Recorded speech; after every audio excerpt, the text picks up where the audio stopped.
Alright, dito tayo ngayon sa may Sudeño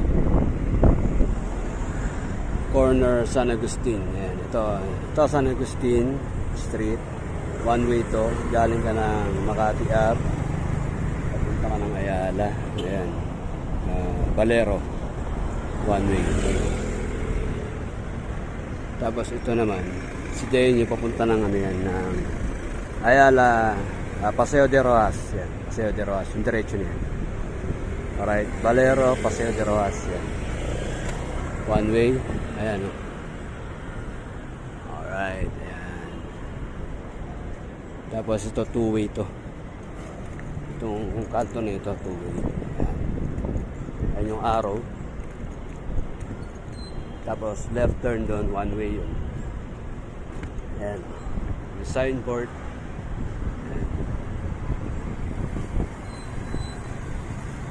Sa mga hindi nakakaalam,